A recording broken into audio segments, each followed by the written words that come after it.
Okay, we're live. Just gonna check everything here.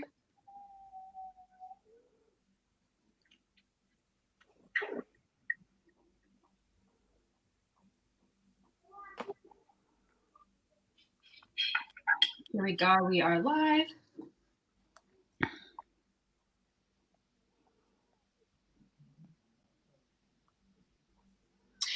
Okay, so we're gonna start. Hello everyone, welcome to the Michael Jackson Book Club fan hang event. Hello. Hello. We're looking good. So a few months back, a member was telling me about this amazing story and experience she had in New York after Michael's 30th anniversary in the Twin Towers tragedy. Like, it was tragic, and some people from Europe were there. And the story she told me just showed us the generosity and the love of Michael Jackson and his love for his fans. So that gave us the idea that we should, hear these stories out there. And we noticed some fans joining a group that were running into each other and going, this is so awesome and nice to see you. And we thought it would be really cool to have a fan hangout event to hear some of those stories. So we had this in the making since like November, I believe. And there are some books that already discuss some of the fan stories, like A Life of Love, All for Love, Alchemy of Transformation. And then Jeanette, there's a new book that came out. Oh, the new book. Yeah, well, everybody wants to talk about that. So Talitha Linehan wrote a fantastic book, and it's a bit of a surprise to us. We didn't really know it was going to come out. We didn't do much chatting about it last year in preparation or anything. It's just like exploded on the book news feed around December or something for us. And lots of members have already read it, and it's been getting really great reviews. So this sort of event that we're doing right now is perfect timing, really, because there's a lot of there's a lot of love in that book. It's about a follower fans and the adventures of follower fans, like the books that Tammy's already talked about. But this is a brand new one, hot off the press, that we're all getting through and reading. So it's perfect time, really. So thank you for joining us, ladies of the follower fan community. We're very honoured to have you here. Thank you. And we have some questions for you all, like some structured questions. We thought Angie, you'd like to start first. We all know you from the Jigs event. Thank you for reviewing all the books with the other girls. First of all, where are you located in the world? How long have you been a Michael fan? Let's start there. Okay, so I'm in England. I was originally in Derby, which is the centre of England, for anybody obviously outside of the UK. And I became a fan literally the day I walked out of the cinema from seeing Moonwalker. So it's quite funny seeing the beginning of her book. I was exactly that. Me and my sister went, and Mum dropped us off. I went into that movie and I came back completely changed. There's Mark. Mark, we're live already. Nice to see you. Hi, Mark. Sorry, Angie. That's fine. So, I basically walked out of Moonwalker, and that was it. And funny enough today, because I was just doing clearing out in my loft, there's a picture of me sort of 13, there, with some of my MJ stuff, literally after that. And then I sort of bought the... Put it closer. Oh, sorry. Yeah. So there's Artist of the Decade Award that I sort of really saved for. And that was, oh God, there we go. So it's me sort of like 13, 14. That's basically when I started being a fan. But I can go on from there. But do you want everybody else to do that bit first before I move on? Should we do that bit first, Tammy? Should we get everybody's context? You want to do that? Do what? Sorry. Should we do everybody's where are you and when did you become a fan first? Oh, sure. Yeah. Yeah, you go for it. Well, should we as Mark's just joined us. Hi, Mark. Nice to meet you. Where are you based in the world, and how long have you been an MJ fan? Can't hear you, Mark. Oh, Tammy, is he muted? I'm sorry. Let me check. Nope. Might need to move a bit closer. No, we still can't hear you. Can you check your mute? Sorry, I don't see that he's muted.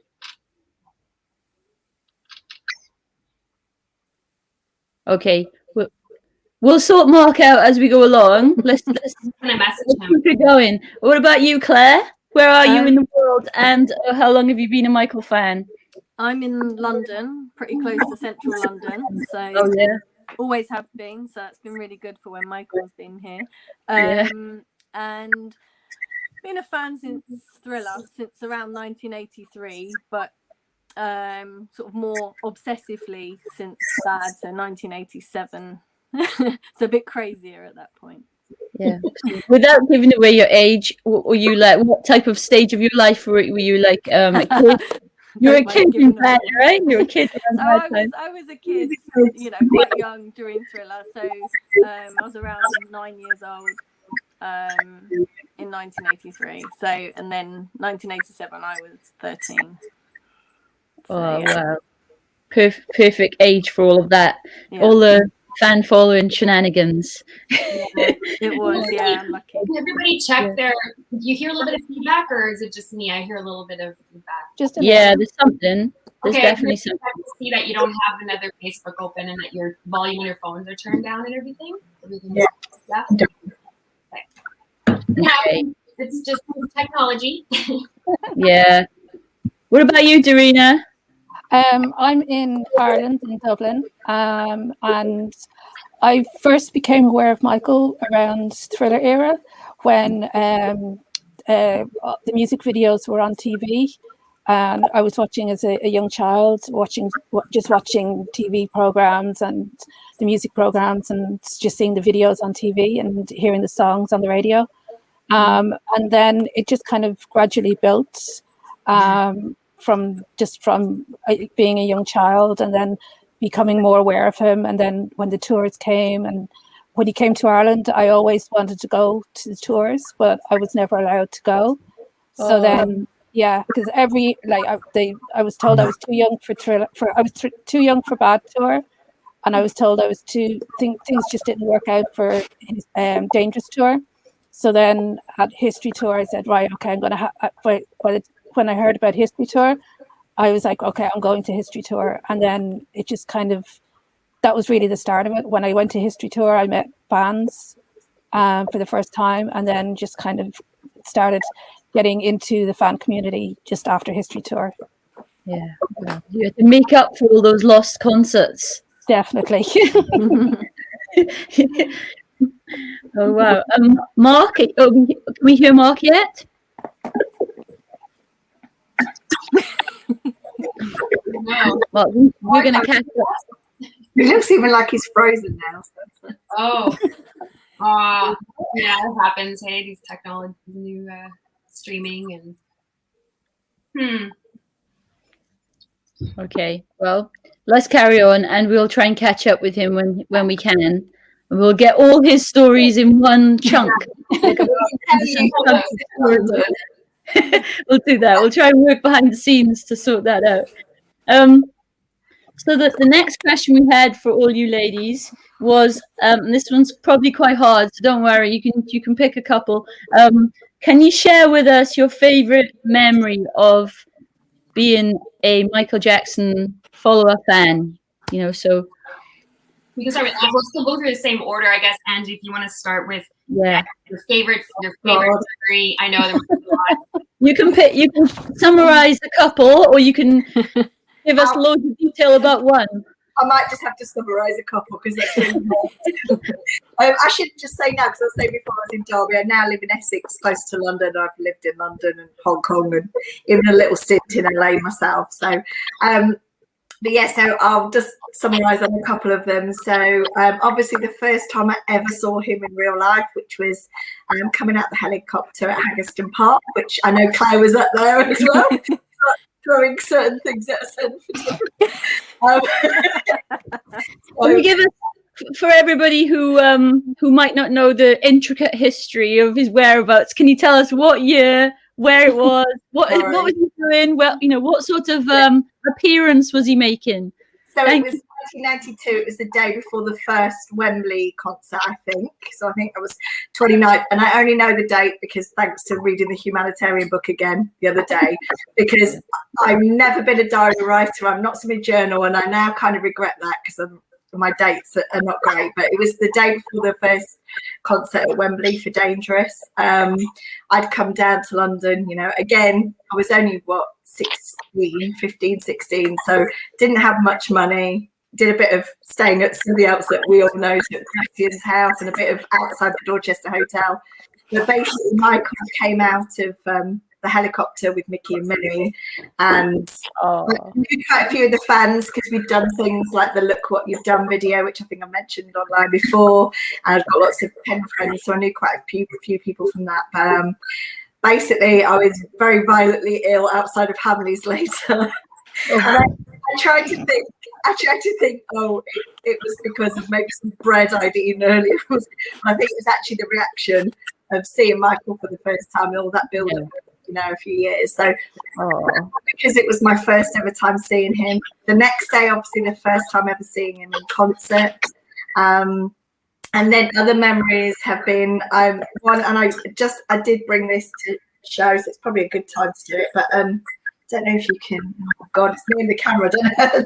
Yeah. So it's basically Michael threw this off his hotel in 1992 during those concerts. Handwritten him, and I'll read it to you. It says, "I just wanted to say, sleep well, good night, all my love forever. Heal the world, save our children and our earth. I love you all very much. Don't believe everything you read about me. Love, MJ."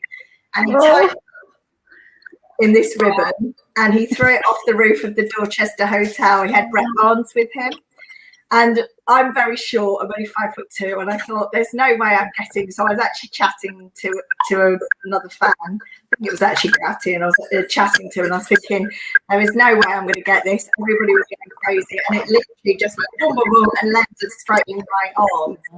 To which then I got impaled on the pavement, scary.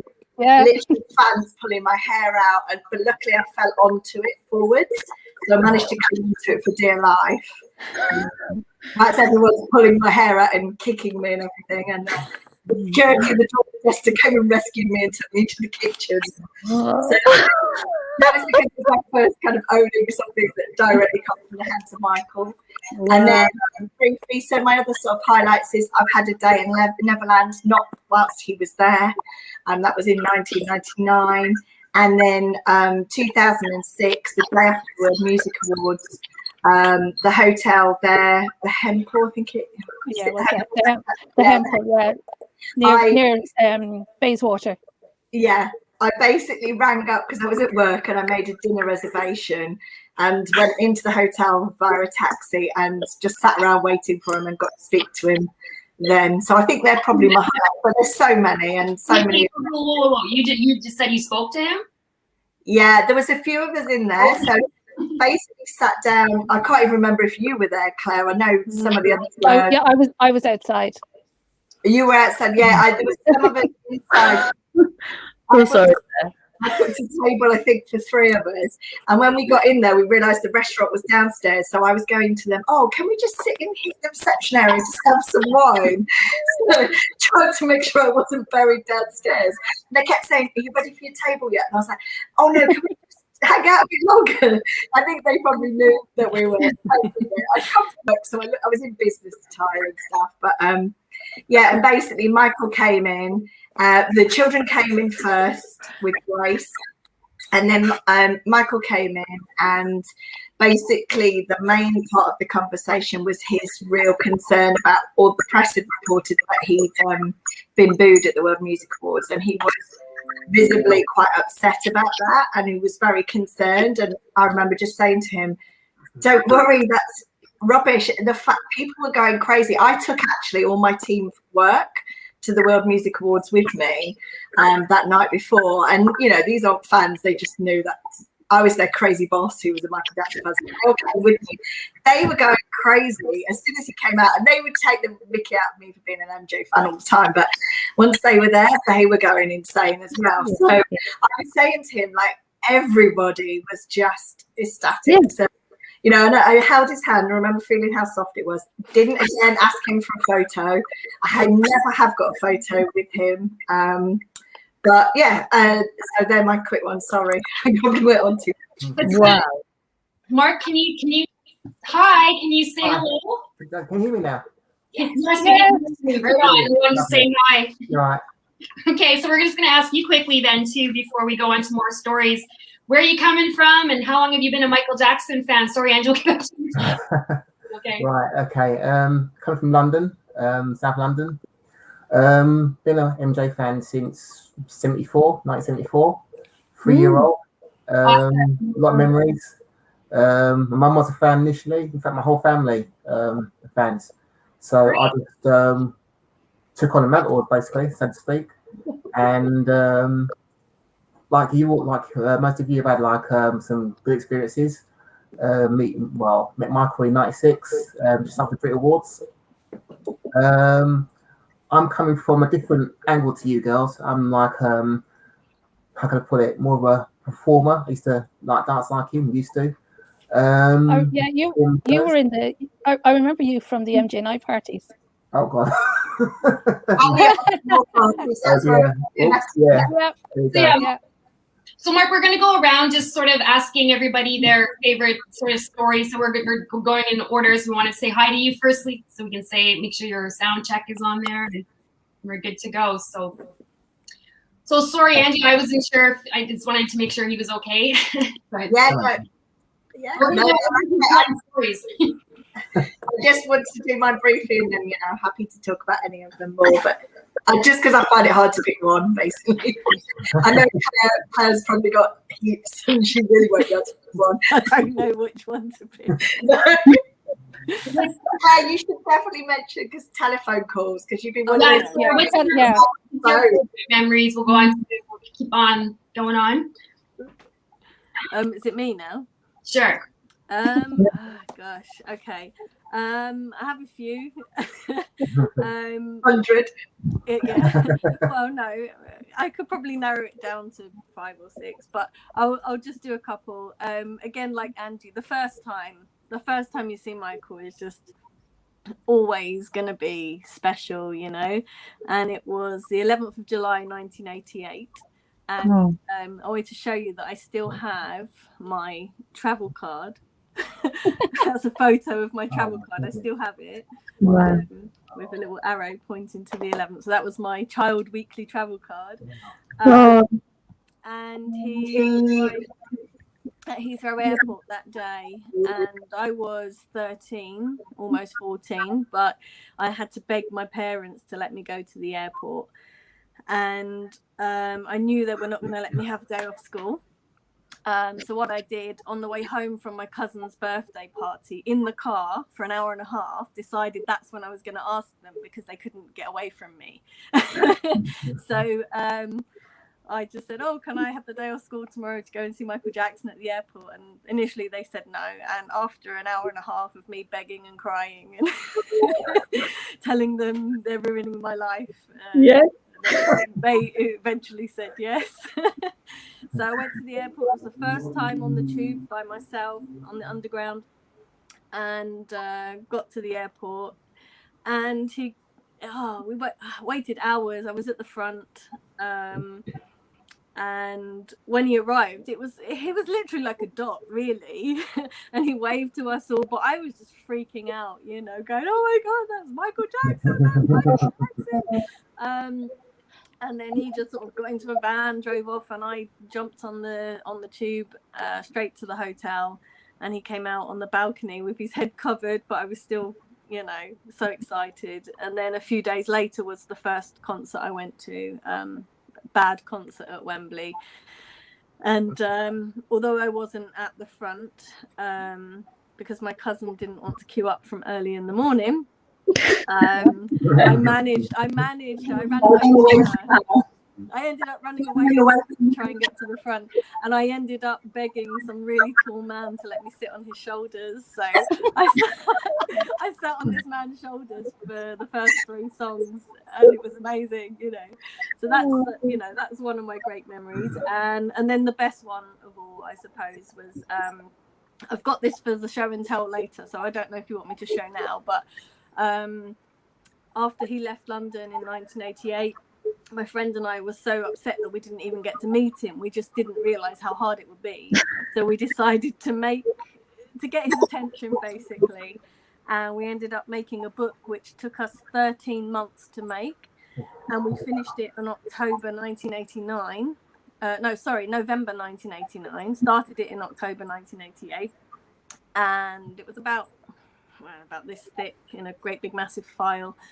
And we met Janet, and we managed to get we got an address. We managed to get an address for Janet's assistant, and she said she'll pass it to Michael if we sent it to her.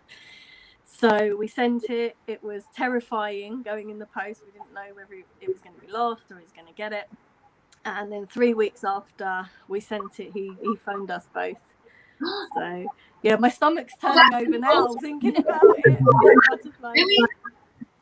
So yeah, it was well worth it. But I've got, I've brought, if we're doing the show and tell after, I've got some photocopies from the book we did, and some of my notes from what he said to me. So, and I was 15, so it was crazy. I was shaking the whole time. Oh my goodness, that's unbelievable, isn't it? I know. Is it still unbelievable to you now today? What's that? Like, is it still unbelievable that happened today? Yeah, I mean, years later in 2002, I did get another phone call from him, but I think the first one, being so young and it being by 2002 I'd met him a few times, and he wasn't as inaccessible as he was back then. Yeah. So in 1989, it was just unbelievable. It took me about 5 minutes to actually believe it was him, and he had to really prove it to me. So yeah, it's funny, you hear a lot of the celebrities who reflect on speaking to Michael on the phone, and they all say the same thing, don't they? That the first they put it down, or whatever, they all tell the same story. You're saying the same thing. Yeah, because you don't believe it. You're kind of, there. I knew his voice. I knew it was him, but I just refused. It was like I didn't want to believe it because I was terrified. My whole body was just shaking, and I thought, I don't know how to deal with this, Yeah. But he was, he was lovely. He made me feel comfortable, Did your friend get a phone call too? Yes. So he called her. He called her at 7:30 a.m. and he called me at 8 a.m. I've got on the 18th of December 1989. Best Christmas present ever. Yeah. So, wow. Serena, you are a good friend of Khalifa's, right? Yes. Yeah. So the book has come out. Sorry. So yeah, you were involved with helping her with some background stuff in the book, and it's just come out. So So what is your favorite memory? Well, basically, kind of like I went to history tour, and these girls, because of I used to read all the magazines and watch MTV. And I knew what they were doing in London. I didn't know them, but I knew about the fans in London, and when Michael would stay in London and go to Dorchester. And I remember seeing things in Smash Hit and seeing some of the fan documentaries. And I always wanted to do that. That was kind of like, okay, they're doing it, I want to do it. So when I got to history tour, and I met fans from the MJ&I fan club, and they told me about this world, and it was through the MJ&I fan club that I actually started traveling to go to see Michael, because I joined their fan club after the history tour, and then I went to I didn't know anything about anything. And then in 1999, Michael was doing the MJ and Friends concert. Okay. So MJ and I were doing a fan package tour to go to the concert. So it was they organised the hotel, the concert tickets, and the flight. And this was my way to go because I didn't know how to do anything. So I was like, okay, I'm going to do the package and go to Munich and see what happens. And it was in Munich that I met Talitha outside Michael's hotel back in 1999. And we just kind of stayed in contact ever since. And it was just kind of like she was starting her journey. I was starting my journey. She had been on history tour. And we were just two Irish girls wanting to see Michael. That's all it was. So that's how kind of I got into it. And like she helped me so much in the early years, so much from showing me, helping me get into this world and showing me how to behave around Michael, because that's one thing people don't realize, that they see all the craziness, but they don't know that, like, yeah, it's crazy, but it's fun, but you have to behave a certain way as well. And that's how one of my favorite memories is the first time I met Michael. And it's in Talitha's book as well. It's how the first time she met Michael, because in the book, that's me that she's talking about outside the Dorchester Hotel. And it was because of, I didn't know at the time, it was because of Claire and Angie and all of them that I had seen throughout the years. I wanted to be outside the Dorchester Hotel when Michael was there. And I ended up being there outside the hotel. And it was just, we went to, when Michael arrived, it was May 2000, and Michael arrived and it was just total and utter chaos. And then he came out into the balcony, and for the first time in my life, I was actually one of the fans that I had seen on TV. And it was just, there's just nothing like it, absolutely nothing like it, for that first time, just seeing him on the balcony and knowing you're in the same place as him, you're breathing the same air as him. Mm-hmm. And that was just like a wow. So anyway, he came in, it was all the craziness, the hotel. He arrived at the hotel, went into the hotel, and then he came out onto the balcony, and then there was all the craziness. And then afterwards, we were like, okay, he went in, and it was like, we need something to eat. So we went down to McDonald's at Marble Arch, and had something to eat and calmed down and just kind of got back up again. And so the three of us, me and Talitha and our friend Tick, we were walking up Park Lane, and we heard all the commotion again, and we're like, oh my God, what's going on? So we just started running up Park Lane. And we got to the front of the Dorchester Hotel, and the car was there, and everybody was around the car, and it was just absolutely insane and crazy. And we're like, somehow we managed to get right in front of the car, just so that he could actually, we didn't know what was going on.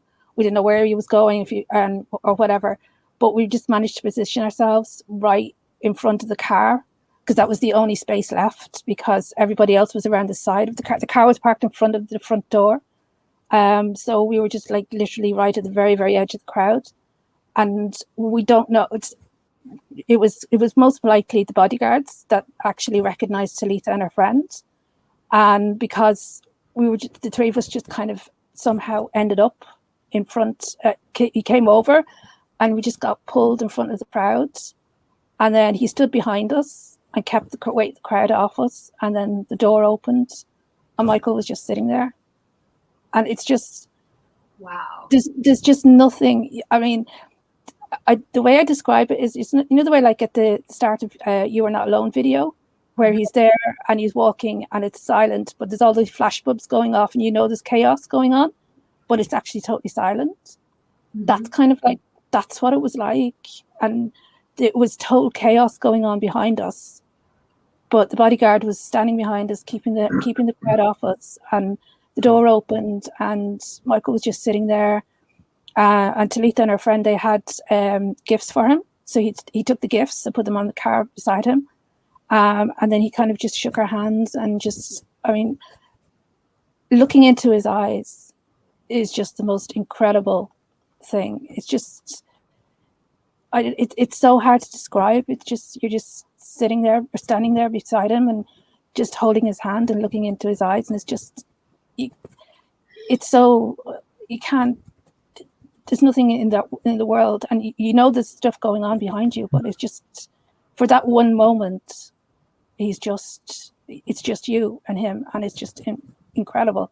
Wow. And then and then suddenly the bodyguard got back into the car, and the car door closed, and we kind of got like the whole crowd were around us and just kind of swamped us. And everybody, the car drove into out of the Dorchester car park and into Park Lane and got stuck behind traffic. And all the fans just kind of like swamped the car in the middle of Park Lane. But we just kind of stood there. We didn't know. We were just stood there outside the Dorchester in shock, going like, "Did that just happen? Did that really happen?" And we were just like, we found out afterwards he went to Harrods, and we could have gone to Harrods, but we just stayed around and waited until they came back. But it's just, yeah, that's just that first time when it just happened, that you've waited all your life for, and you've seen it on TV and you've seen everybody else do it, and for it to suddenly happen to you is just incredible. Yeah, that's. I could feel you brought us through that, like we were there too. In a way, it was like, wow, that was nice. Yeah, but it's just, yeah. But I know all of us have those memories, and not me. Like, oh, sorry. But like, yeah, but I mean, I know Mark and Claire and Angie. Like when you sit, like the screams outside the Dorchester, you know, that's in your head right now, isn't it? Oh, yeah. Yeah, absolutely. Also, can I just say, Mark performing outside the Dorchester? No. Trying to forget that. Now, what? Now, okay, there's I've weird memories of Danny Oliver outside the Dorchester performing. Yeah. Okay, that was the same. That was, yeah, because that same trip, that was when we were singing to him at 3:00 in the morning as well. Yeah. Mark's been sort of dancing outside of Dorchester for many years, because I remember him from '92, and I think Danny Oliver, I remember he was about 6 or 7. He used to perform at off the wall parties. I remember him. Yeah. That's how old we are. Sorry, you're next for our story. We're going to keep going round and around till we go these stories. But Mark, it's your up. Okay. Can I just point out, sorry, that it might not have been, if we're talking about 1992, it might not have been Danny Oliver. He wasn't around then. It might be another guy called Christopher Rich. He looks a bit like Danny, same blonde hair and stuff, but he was there at Dorchester Hotel at the time. I think you may be referring to Christopher Rich, and he was quite good. He's actually a performer as well. He performed at the MJ Day, and he got runner-up, I believe, on the very first MJ Day back in June 15th, 1991.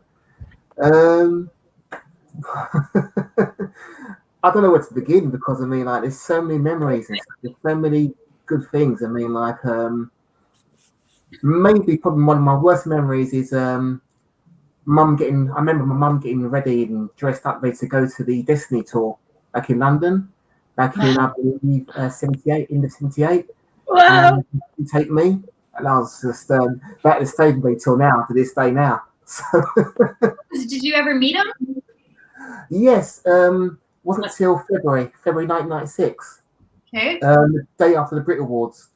Everybody screaming and shouting, and this is basically the day after the Brit Awards, and he was due to fly back, and he came out to everybody signed autographs, shook everybody's hand, as many people as he could anyway. And he came around to me, and what Davine said about his eyes, you're absolutely correct. I mean, like, you look into his eyes, he's got these huge brown eyes, huge, and they're like, God damn, like Gazelle's eyes. Anyway, I asked him if he was okay, because obviously what happened the night before, Yes. with the stage invasion, I call it.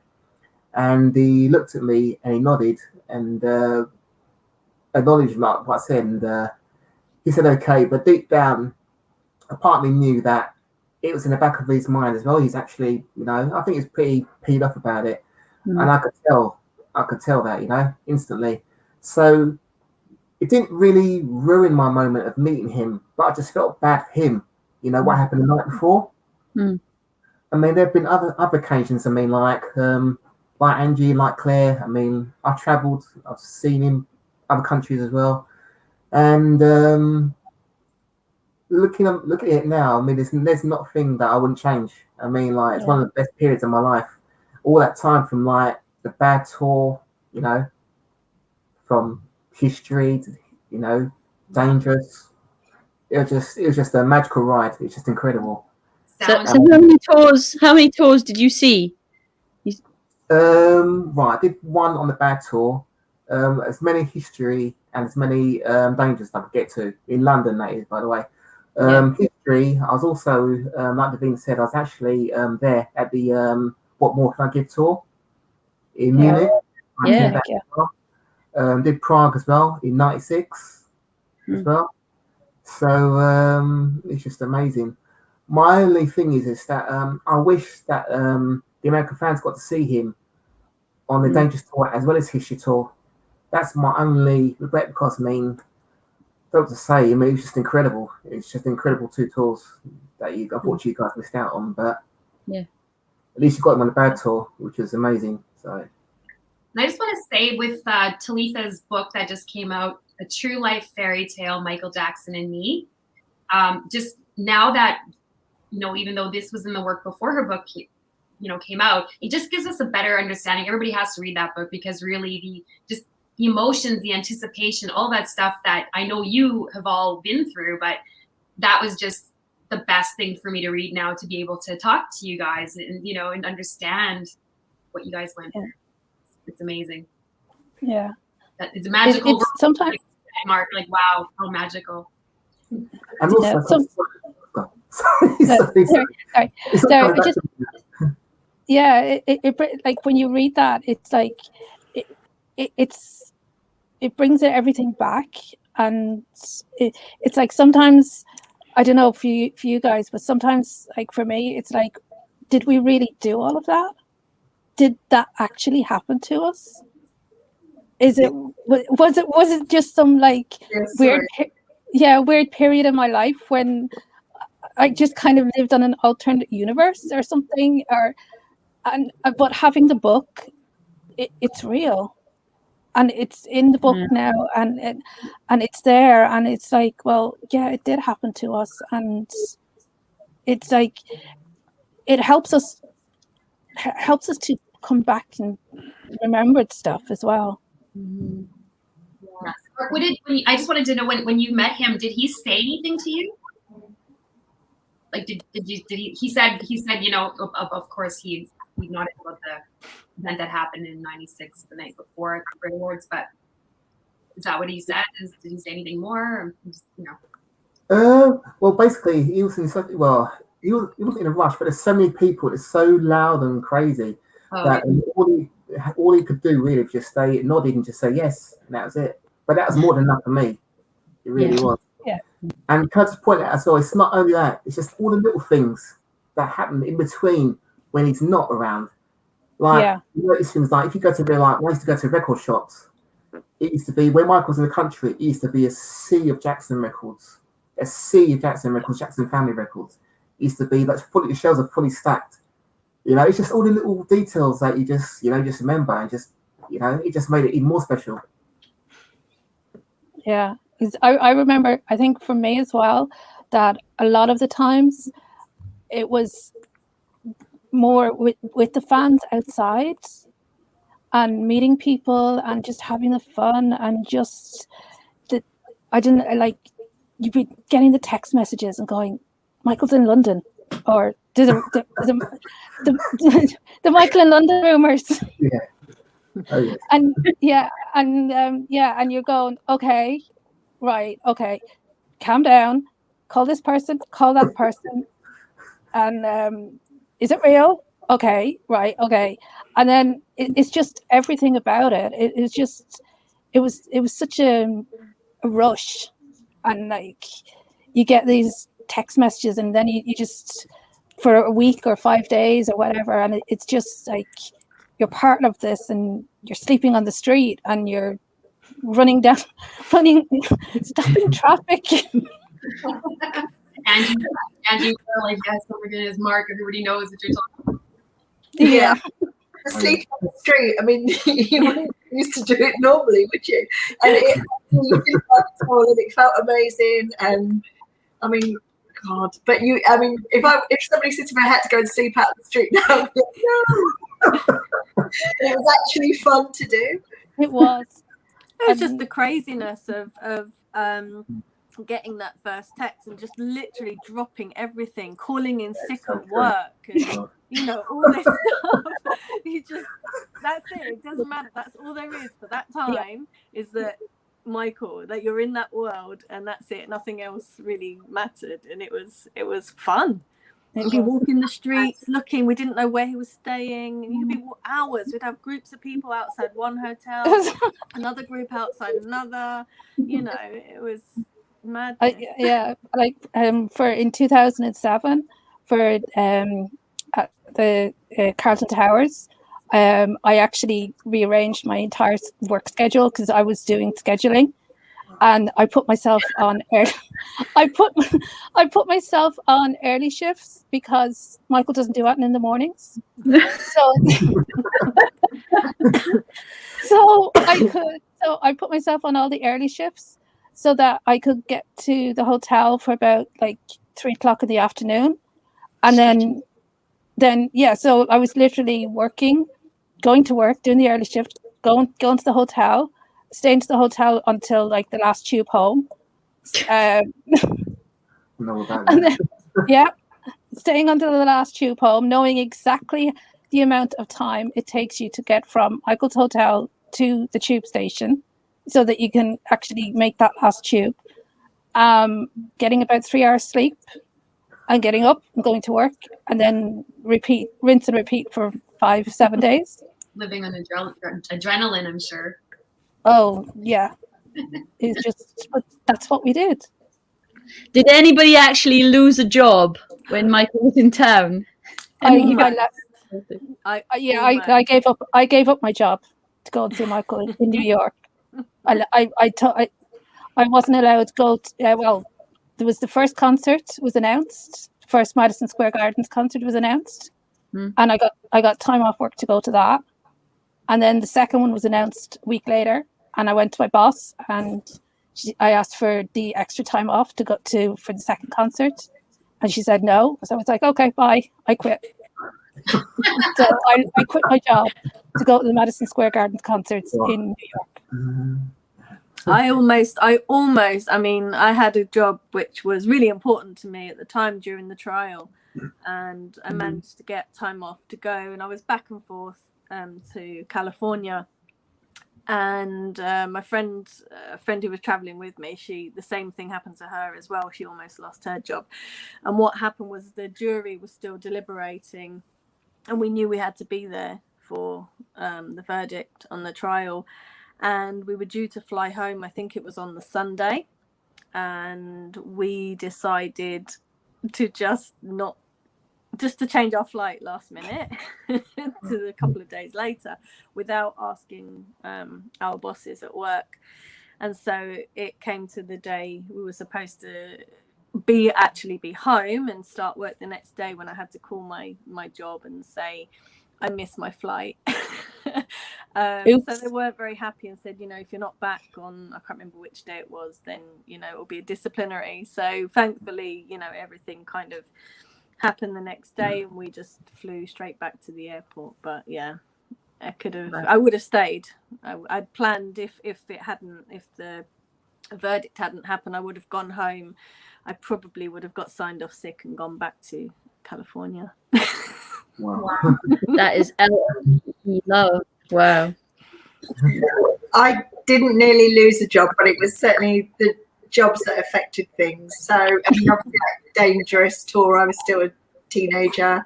Then I was at university during history tour, so that sort of had some impact on it. But yeah, so things like 2005, I couldn't go because I worked at an investment bank at the time, and we were under a whole investigation that I was like the main person involved in it, so I couldn't go. But I remember things like his "This Is It" concert tour announcement. I just started my job that week, and I think it was might have even been my first or second day in the office. And I put this fake meeting in my diary and said, "Oh, someone extend me." And I just started there, and they're like, "How come you've got a meeting now?" I was like, "I'm meeting somebody from where I worked before at Morgan Stanley," and off I went to the O2. And I was also hiding the fact that I was pregnant from these new employers. So it's terrifying, but it's that adrenaline. It's that fear of missing out, and Yeah. I don't know, it's hard. Yeah.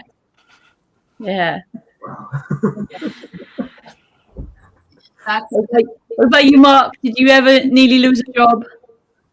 No, I was lucky actually, especially during the times of the bad and dangerous tours.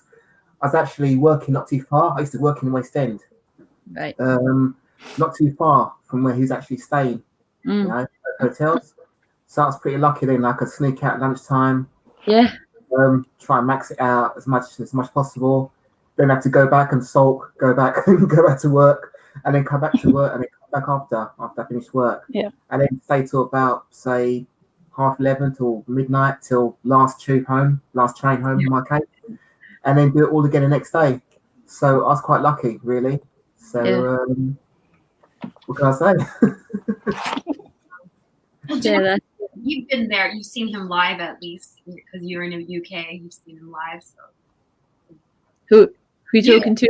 You have been at least you were in UK. You've seen him live. You were at the So I was at history, but I lived far away, and I had to come on a special coach.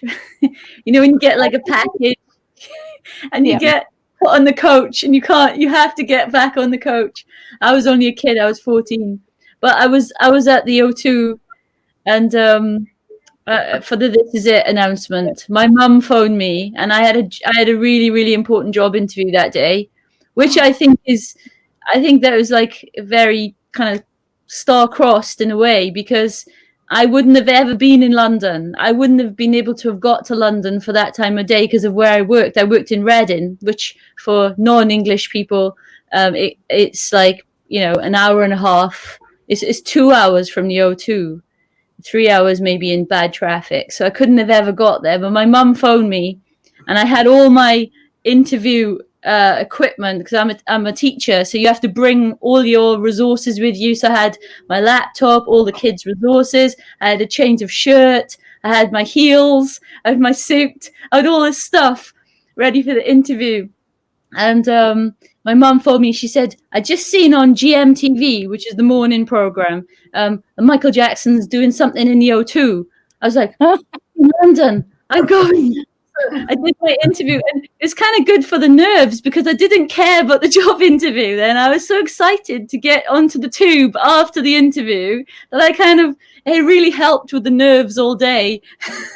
So I got there, and it was really exciting, especially after all the sadness of 2005 and all that horribleness. And yes, I was at the World Music Awards in 2006, and that was great. Everybody was hyper, and it was like reaffirming that we did all, we loved him, and he could feel that love. So to be at "This Is It," and we could all scream love at him and say, "We love you," that it was important to be there to do that.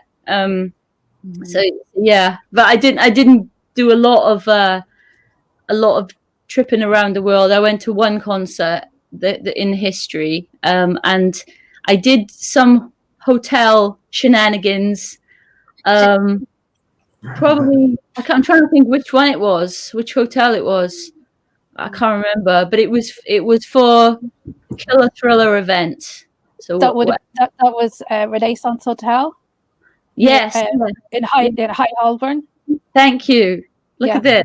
This is brilliant textbook knowledge. I love it. So I was there. We probably saw each other. Probably, yeah.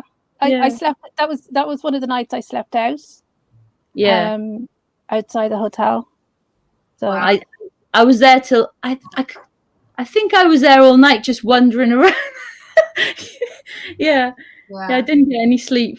So I want to know though. You talked about his calling, like he called you, and that's all we got so far. So like, what happened? He called you twice. Like, what did he say? And oh my god, you know that birthday message I have. You know that when it's your happy birthday, somebody sends me, "Hi, happy birthday, it's Mike," or whatever that message is. All I've got, so I have no idea what it must be like to get a phone call from that.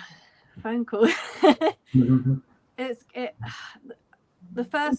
first time he called was as I said, I was so young, so I was 15, so I just didn't believe it. But I've got, do you know what I've got here, because I've written it down. I wrote it down straight after. It's my wow. And it's titled "The Day Michael Phoned." This is your show and tell already. So yeah, let's do that. I'm not going to read the whole lot, and actually I didn't finish writing the whole lot down because I was at school afterwards. I had to go to school, and I went in late to school because I couldn't go straight away. I was obviously too excited, and we spent about an hour walking around just discussing the phone calls after.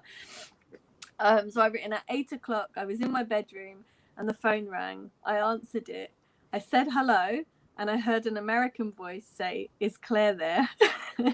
I said, "Yeah, it is me. Who is it?" And he said, "Guess." I said, "It's Junior. I have a friend called Junior who is from Canada." He had a bit of a Canadian accent, but I knew he could do Michael's voice quite well. I said, "Junior." He said, "No." I said, "Yes, it is." He said, "No, it's not." I said, "Stop messing around, Junior." He said, "It's not Junior, it's Michael." And then he said, "I've got the book you sent me." And I was when I was a teenager, I was a bit, I had a very Cockney London accent. So I was like, "Yeah." And he said, "Do you want me to read from the book?" I said, "Yes." And he said, "Poems for Michael. Not very good, but we've tried." So we had a section of poems in the book. And then I said, "Oh, don't read them." And then he said, "They're drawings, one of me in silhouette, and there are photos." And then he said, "Now do you believe me?" And I said, "Yes." And then he said, "How are you?" And I said, "I'm all right." Well, I was all right until you phoned. I was literally shaking like a leaf. And at the same time, I was trying to get the attention of my mum, who was still in bed. And she came down, and I'm saying, when she tried to take the phone from me, but she left. And then he went through all the people in the photos, like we put photos of fans, of our friends and everything. So he went through all their names. And then he said he found a picture. He said, "Claire and Janet, there you are." And then I realized at that point he was looking at a photo of me with Janet.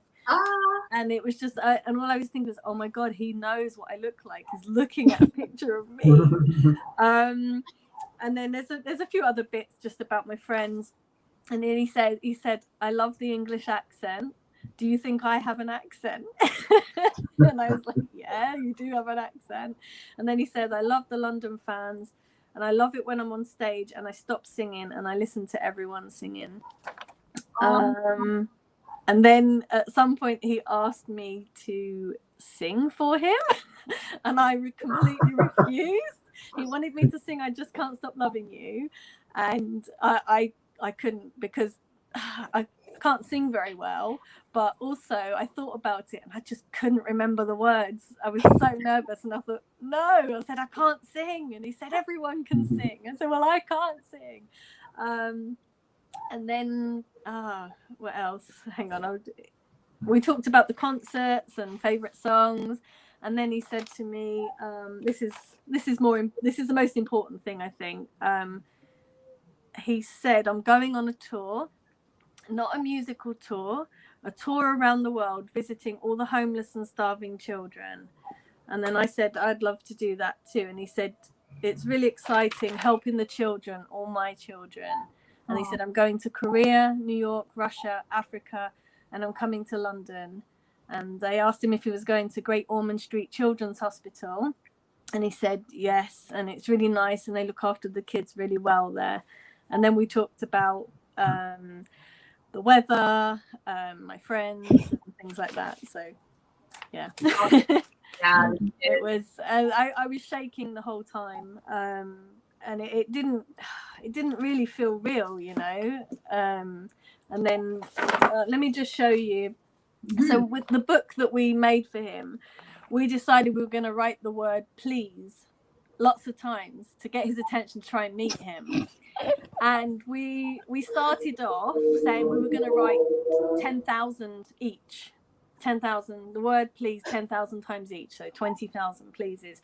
And we were both studying art GCSE at school, so we did it with little Disney characters and drawings with speech bubbles coming out of their mouths like this. This is a photocopy from one of the pages.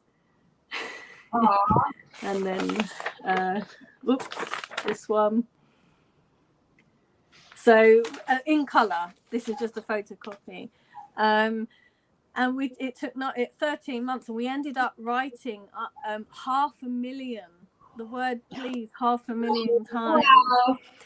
And he just said, you know, he's got 500,000 pleases on my lap. You know, he couldn't believe it. And while he was opening it, it was all in a big folder, like a file, and it came apart while he was looking at it, so he had to put it back together. And you know, it was magical, really magical. The second phone call was different because I was grown up by then. I was 27, almost 28, and had other experiences with him, but he woke me up at 3:15 in the morning. So the day before, I'd actually met him and given him a letter from me and my friend Joy in Denmark. Some of you might know Joy. And I gave him the letter. I didn't really have a chance to speak to him, so a lot of fans around. I just sort of said, oh, these are for you. And he said, thank you. And that was it. Everyone else kind of got a turn to speak. And that night, we got a phone call. First, he called Joy, and she called me. Actually, she woke me up, and she's like, oh my God, Michael just called me. And I was like, what? It's really late. And then all of a sudden, I was on the phone with her, and I saw the telephone number, and I knew it was a telephone number for the hotel he was staying at. I was like, oh my gosh, I have to go. He's calling me now. So when I answered, it was actually a guy who was working for him. I can't remember his name now. But he called and he said, I work for Michael, and he read your letter and he really wants to speak to you.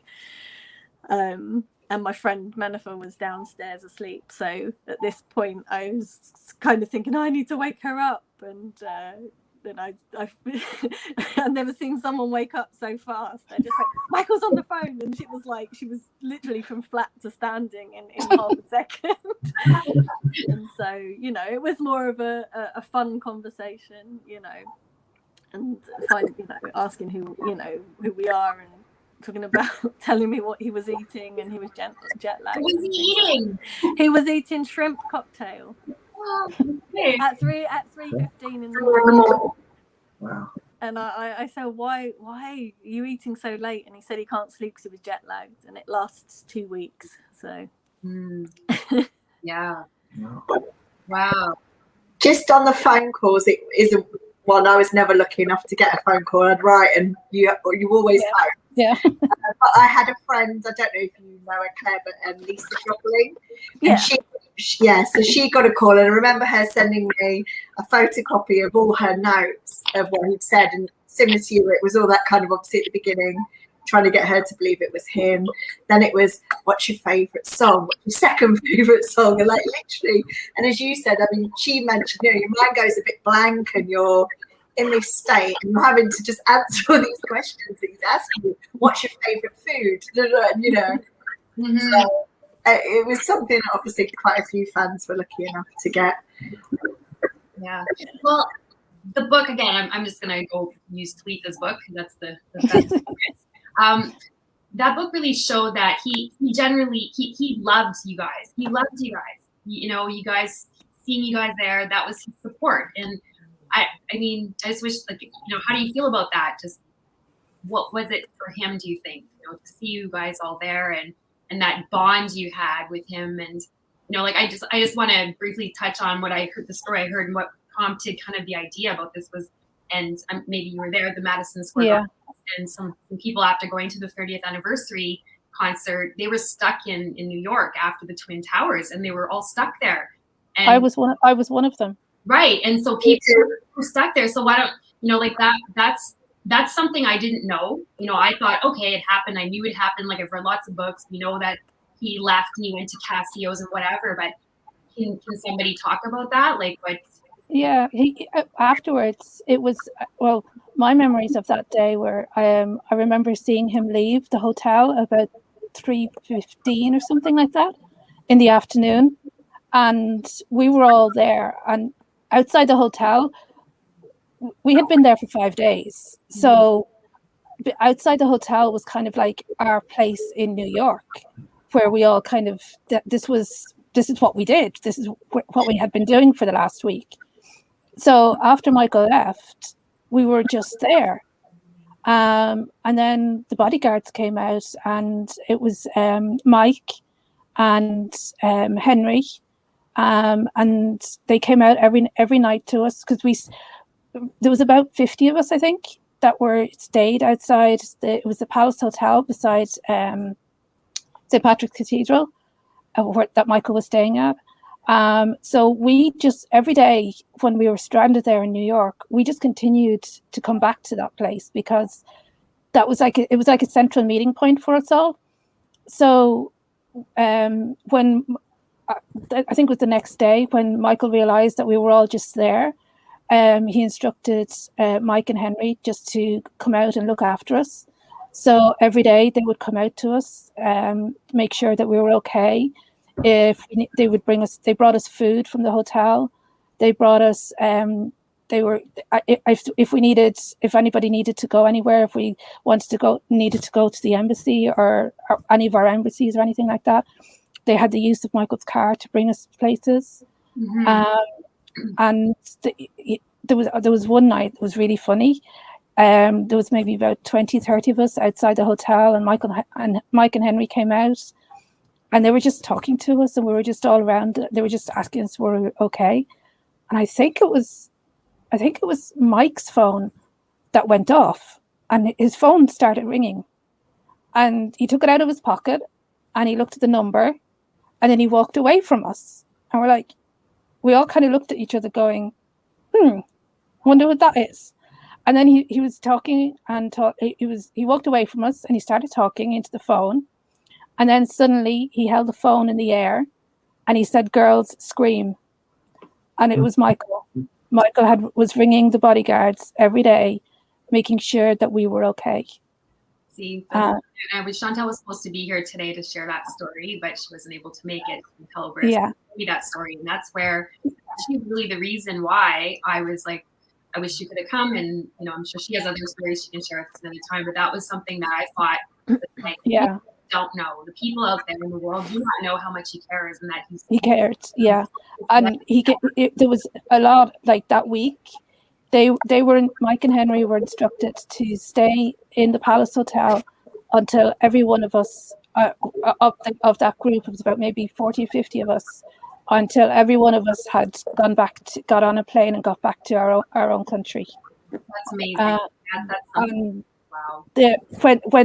When the airports opened, I was actually on one of the first flights out of New York, but Talitha and a few of the other fans who were there, they actually, when Michael realized that they were still stranded, even though the flights were going, but they were still stranded, he sent a tour bus for them and he said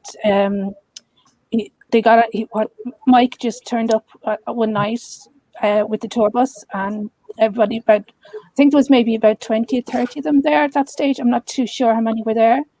Were you there? Yeah, I got offered the bus to get out of New York as well, but I was staying because my flight, I managed to get the first flight out on the 15th. It was my mum's birthday, 15th of September. So I declined the tour bus, but yeah, it was. Yeah. This is from backstage. I didn't get to see Michael backstage at the concerts. God, my camera skills here.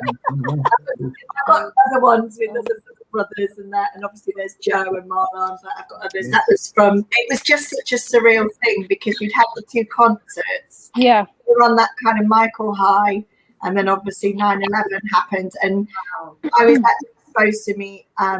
So me and David, we were in the youth hostel, and then we were supposed to be meeting Gratien at the World Trade Center. I'd been up there before, but I don't think he'd been, and he was staying with his sister in New Jersey. She's English, but she was out there. And really, I mean, the reason I wasn't there on time, and he wasn't there on time either, was we went to the VIP thing afterwards in the club. I don't remember its name because this is where my memories go really blurred because of those events. But basically, I remember having drinks of vodka with Macaulay Culkin and his brother, and that was why I was late because I didn't get back till 5 a.m. Macaulay Culkin? Yeah, and his brother. So I was a little bit late. I'm like, oh my God, I'm never going to get to the World Trade Center for 9 o'clock. So I was getting ready when the first tower had hit. So it was on the news, and I was seeing it as I was getting ready, and I was like, obviously everyone thought at first it was an accident, and I was like, oh my God, what's happening? And again, I had a work mobile on me, but it wasn't something I could really use. So again, it's that lack of communication. And I remember obviously taking 9 hours to get a phone call back to the UK, and my mum knowing I was going to the World Trade Center. So she was catatonic. But yeah, I mean, again, Michael just always caring, and I had no idea about that. So I was so thankful when Chantal Brist shared that with me, and I was like, really? He kept care? Yeah. You guys were there too, and I didn't want to, it's important that the world knows these things about these. I mean, he took care of us on the Dangerous tour as well. Really? My friend and I were traveling together, two of us. And at that time, he wasn't really that accessible to meet. I hadn't met him at that point. I'd only spoken to him on the phone. But he knew who we were. He knew we were traveling, both of us. And we were 17, 18, but we looked very young. And we were in the last place we were going. It was in Cologne in Germany. And we ran out of money. So we told Wayne and his drivers that we had to leave early. And up until this point, he'd always been checking on us every day. He would send Wayne or one of his drivers down to see if we were okay. They said that he would say, well, go and check on the girls. My friend had a bandage on her knee because she injured it, so he wanted to know how her leg was. And then they came down about an hour later and gave us money and basically said, Michael wants you to have this. He wants you to stay here until he leaves. And we were like, we can't take that. And they're like, no, he wants you to stay until he leaves. So they gave us money to stay, an extra night. And we had a proper meal and had another night in the hostel. So he's always taking care of us. And he's also done the sending pizzas. Pizzas. Tony Discman's. I mean, I wasn't one of the lucky ones to get those, but I know some people got those when he gave those out. I mean, Yeah, were you guys there the pizza night at the Hempel in the rain? What was that? I don't think so. It was the World Music Awards. Or the London. That's where I was inside. With you were inside. Yeah, you were inside, and we were outside in the rain. I don't know where I was. And it was just raining and raining and raining, and we started singing. And the more it started raining, the louder we sang, and it was like we just stayed there, and we were.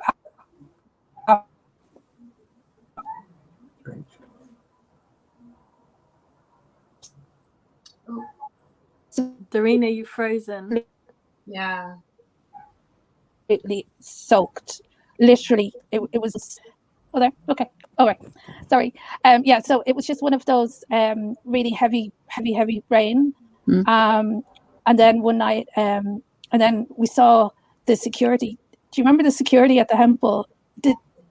He reminded people of, was it Derek O'Cora from the? I didn't. Do you know what I'm talking about? You say that I spoke to him. Yes, now you say that is right. He does look like Derek. But he came out and was standing at the front door of the hotel and was counting us, and we were like nudging each other. You know, you get the nudge and you're going, there's something up here. So yeah, and then pizzas just turned up, and they went into the hotel, and we're like, oh, everybody just kind of like went this like big sigh, like okay, and then they came back out again and handed out pizzas to us. They were like from Michael. Aw, that's incredible. I've seen it on, you see that on TV, or I haven't seen it on TV, but yeah, that's incredible. All these stories are so incredible. Can I just say as well, so this is all the stuff that people don't see as well on the mainstream media. Don't pick up on all this as well. Have you noticed? No. Yeah. I mean, like you said, like hot chocolate stuff outside of Lanesborough, where it's freezing cold. Oh god. You know, that 2001. No, that was no 96 that was.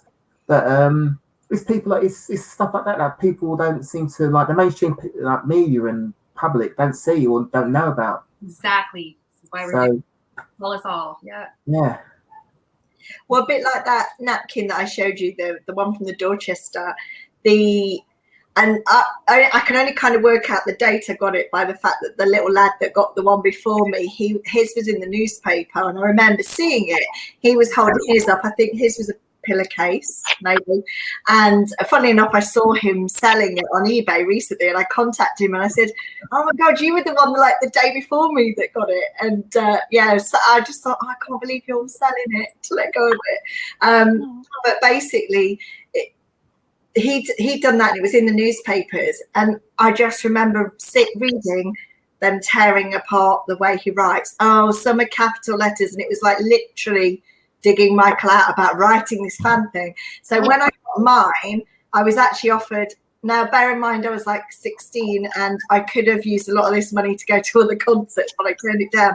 I was offered £1,000 to have mine photographed by the media, but I refused to have it because I didn't want it again to be torn to pieces in the media. So I refused it to be photographed.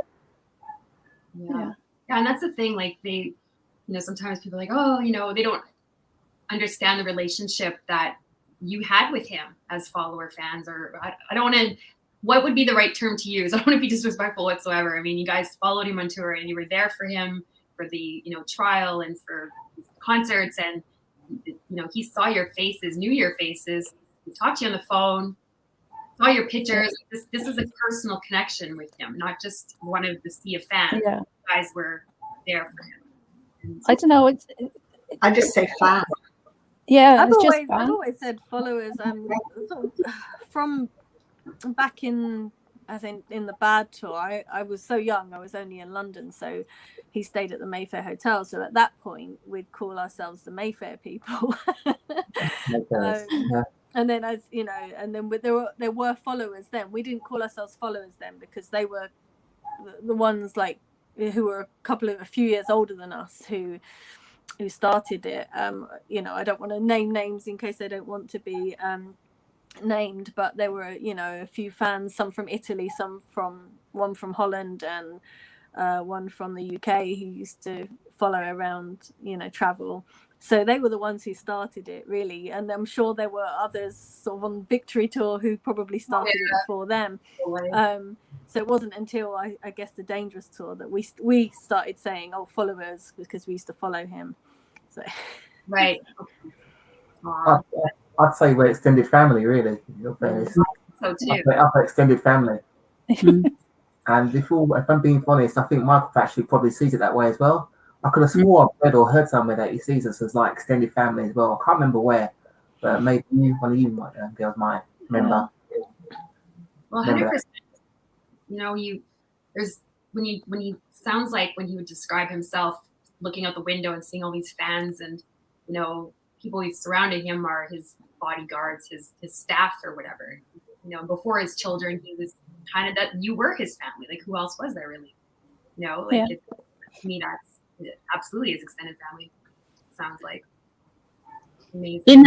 In Elizabeth Amatu's book, The Dangerous Philosophy, she has a chapter on fandom, doesn't she? Michael Jackson fandom.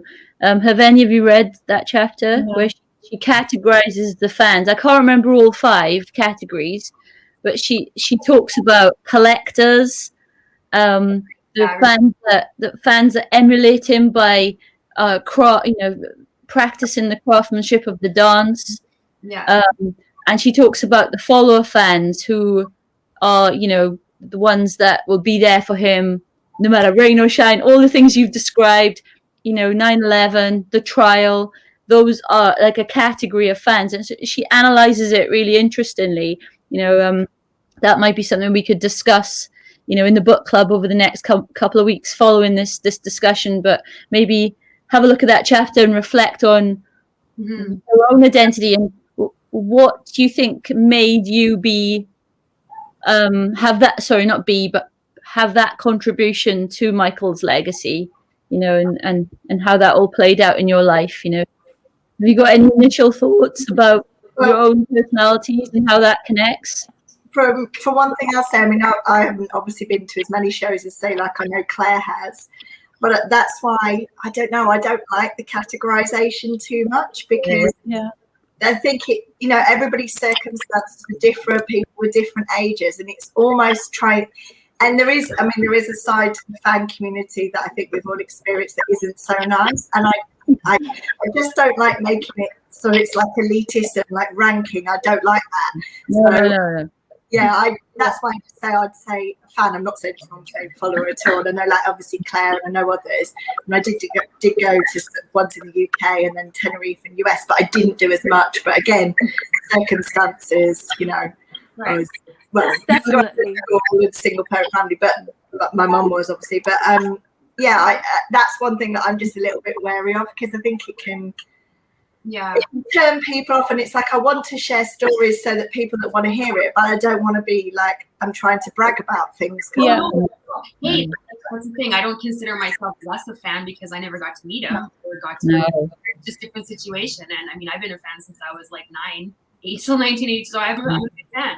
But just different opportunities is what it is. But you know, it's nice to hear the stories so we can hear them though. It's important. His legacy and these stories about how caring he is, how connected he was with his fans. Like, you don't hear that about other celebrities. Like, I don't know. I don't know. I don't really study. Yeah. I think Elizabeth's book, the chapter in the book is more about how she wanted to analyze how all of the people who love Michael expressed it in different ways. Like, some express their love by collecting things. They want to like kind of have all of the different things about him. Others write about him. Some of them blog. Some of them, follow him and make sure that they're there. Because I suppose showing up for him is a thing, isn't it? It's like being there for him, especially in some of the darker times. You know, the trial is a perfect example about like you're willing to like give up that job.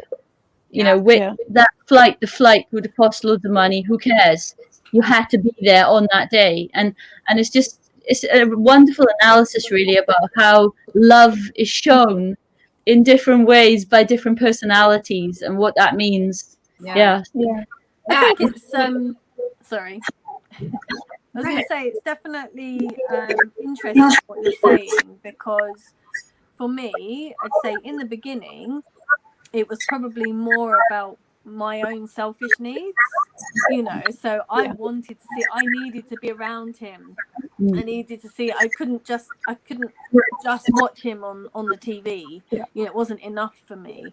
I needed to find a way to be near him. So that was, you know, I suppose in a way it's quite selfish. And it probably, you know, through that the whole time there were, I guess in 93 was the first time with the allegations, was the first time that I actually felt that I needed to be there for him more than him for me. So I think it fluctuated for me throughout. Like, I needed him for various reasons in my life as an escape or whatever else. And then during the trial in 2005, I think I remember thinking, okay, this is why I've been doing this, because now this is what I'm supposed to do. All of us, we were supposed to be there to support him. Well, you are. So it just felt, a lot less selfish, I suppose, in that way. And it didn't fluctuate as much after that. I felt like I needed to be there for him, but then, I still had moments where actually I need to see him. Like now, I think if I'm having a bad day or a bad week or month, I think I wish I could just go and see Michael, because that's my escape, Yeah. So that's a really lovely reflection. I think it's like you're a person that needed to connect, and as a teenager and a young person, you reached out. The book that took you a year to write, and the faith that you put in it, that it would get to him. All the energy and love you put in to give it, and then that the magic of Michael is that it does come back to you threefold, fourfold, in magical ways you won't know until they're hitting you in the face. But for you then to be able to put your adult energy back into supporting him in 2005, that's just beautiful, isn't it? Yeah. It was kind of the same, like for me, that that I had this need in me to see him. And every time, like when I heard like in Smash Hits or anything like that about Michael, and seeing the pictures of him at the Dorchester in Smash Hits, I just wanted to be there. I wanted to be there, and I wanted to be part of it. But then, like what Claire said about in 2005, it was again, I just had to be there. I got there. I was there in April, at the end of March, beginning of April 2005. And again, it was just going to Santa Maria. It was different because I didn't expect anything. I didn't expect to see him. I just had to be there, and there was nothing like it was. The expectations were very different. As in, before it would, I'd be going to an event, so you'd kind of know you'd see him at the event, or you knew he was at this hotel, and you kind of knew you'd get to see him at the hotel. But going to Santa Maria, it was very, very different. It was there, and I just had to be there, with no expectations of anything, and just had to be there. And I ended up getting into Neverland. Wow. Yeah. Tell us more. Oh, sorry. Yeah. So it was actually the Day of the Roses, because it was actually Easter time in 2005, and because the whole trial was so long, it was week after week for many months. Hello. Hello. Yep. I can hear you. So it was week after week for many months. So the fan clubs decided at Easter time to try and get as many fans into Santa Maria as possible, just in one concentration at one time, because fans were coming and going all the time. So a few fan clubs got together and decided to hold a weekend of events for the fans, and to get as many fans outside the court on one day as possible. So that was why I organised to get myself there on that particular time. But then it was on one of the message boards when all of this was being planned out. There was fans from a fan from Hungary who said, "Well, not all of us can get to Santa Maria, but we still want to show our love and support." So they organised a fan project called One Rose for Michael. And it was organised and with the fans in Santa Maria and with Michael's staff to so all the fans who couldn't come to Santa Maria for to support him, everybody bought a rose, and then it was organised to after court one day on the Monday to give the roses to him. So they organised it in secret. I was just one of the group of fans who just happened to be there on that day, and then the roses were presented to Michael, and he was so overwhelmed with the outpouring of love and support from all the fans that he invited us inside. Totally unexpected, not planned, and it was just something so amazing, so magical, something that we just wanted to. We wanted to go there and make him smile and show him that we loved him and we believed in him, and that's all we wanted to do. And he gave back so much more on that day to us. He opened up his home to us after he'd literally just arrived back from court, and we were there when he drove up, and then he went into the house and called the security at the front gate and then said that we were coming in, and we've spent about maybe 2 hours in the house with him. He was just there? in the so we were there. So he actually stood at the front door, opened the front door, and went like this, "Come on in." And it was everybody got to talk to him, everybody got to meet him.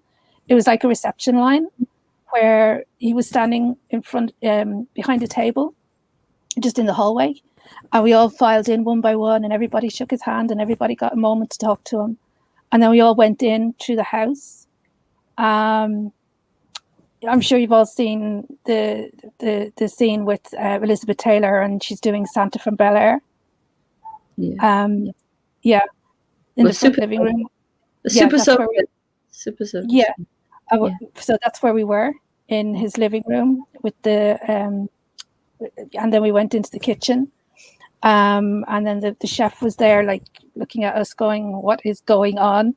I was only supposed to cook dinner for 6 people. Now there's about 50."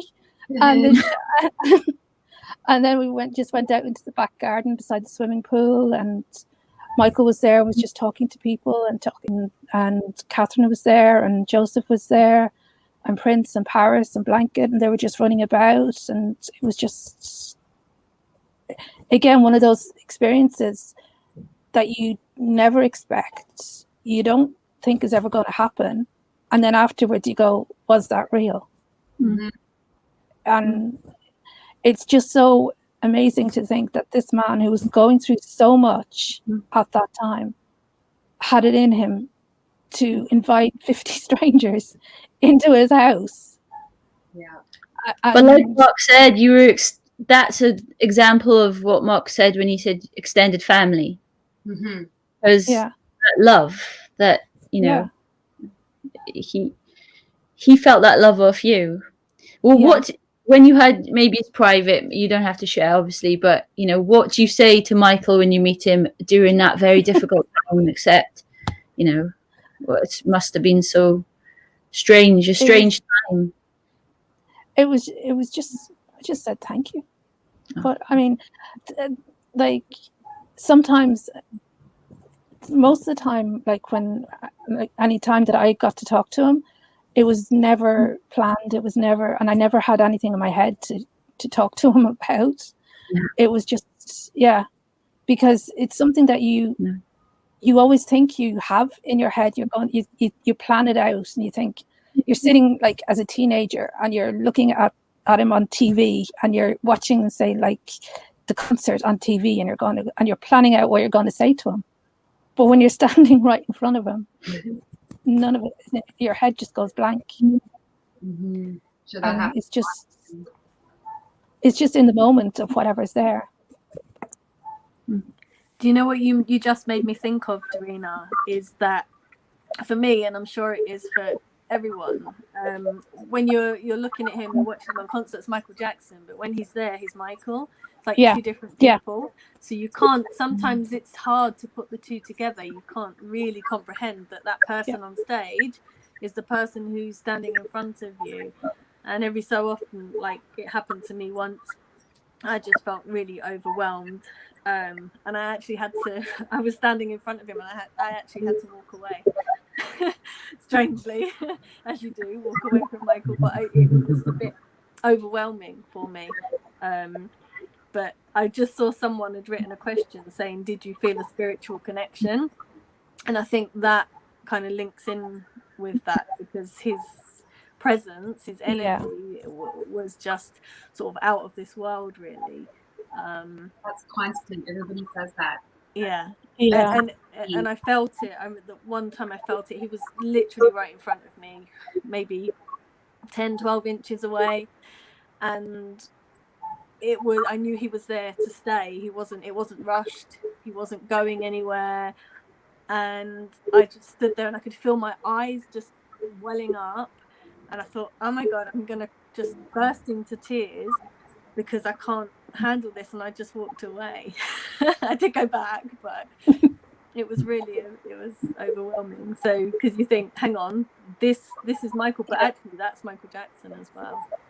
Yeah, I think for me, that moment was at Madison Square Gardens, because for the first part, we were there in the audience and he was our Michael. We were watching him talking to Elizabeth Taylor. He was interacting with people sitting around him. And we were just sitting in the audience and we were watching him, and that was our Michael. And then an hour later, he's on stage, and it's hard to comprehend the two. That like 1 minute he's there, and you're well, for the first concert we were watching him through binoculars.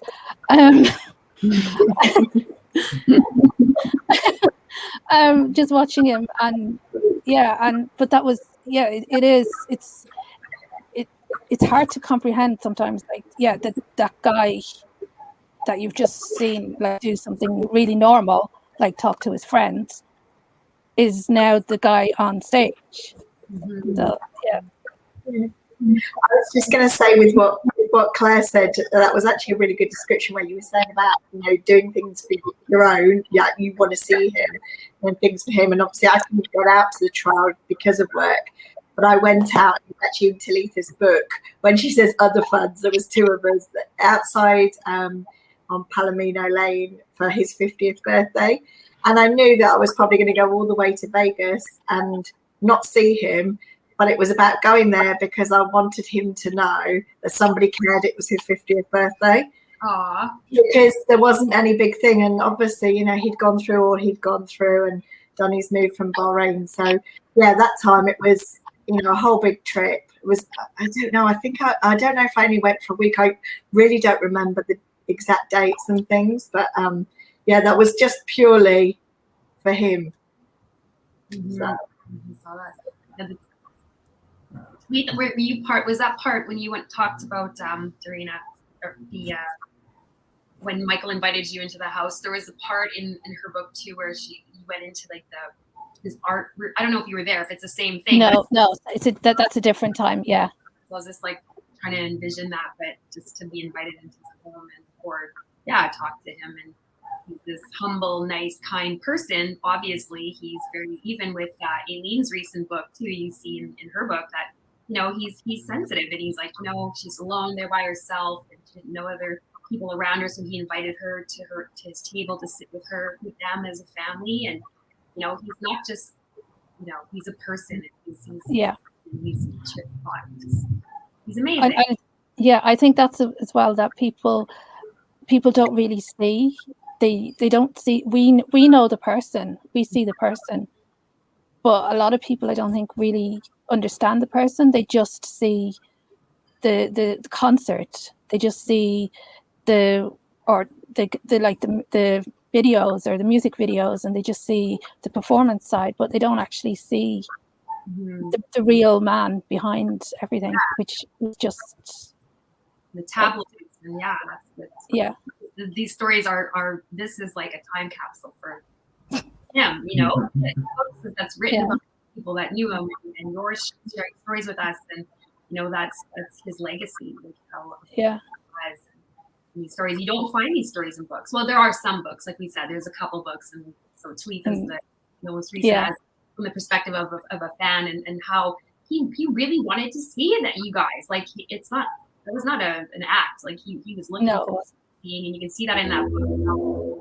You know, taking you on that journey, and I love that book. It's amazing. Yeah, because another story that is because I had something to show and tell. I've never shown this either. Oh, yeah, sure. But this is another story from Talitha's book. Okay. Another adventure that I shared with her. It was the CD signing. Everybody knows about the CD signing. Everybody's seen the video. Everybody's seen that whole thing. Are you talking about Invincible or Invincible? Yes, yeah. The CD signing. So the CD signing was November 7th, 2001 at Tower Record. Sorry, where was it? Virgin Megastore. Sorry, Virgin Megastore, Times Square in New York. So we went to it, and it was amazing, and that was great. But then we found out that in there where he was staying, and he was staying at the Four Seasons Hotel. So us being us, we went to the hotel the next day because that's what we do. But there was only maybe 10 of us at the hotel the next day, and it was just so cold, and we were sitting there and we're wondering what was going on. Is he here? And then finally we realized he was there, and then there was like a shutter door. It's like a parking garage at the hotel, and then the shutter went up, and he was sitting in the car, and it was just so there was like maybe 6 of us there. So this is the day after the CD signing. This is what nobody really knows about this. So we were there, and we were talking to him, and then somebody, I don't know who asked him, but somebody asked him for an autograph, and we're like, and then we all looked at each other going, oh, I don't have that for an autograph. So then we kind of like put our hands in our pockets because it was cold, and we had a big huge coats on, and we suddenly realized what we had in our pockets was this. This is the laminated pass from the CD signing. Okay. So there's like 6 of us around the car, and like we're all looking at each other going, he's giving autographs. Okay, we're supposed to be about to get an autograph.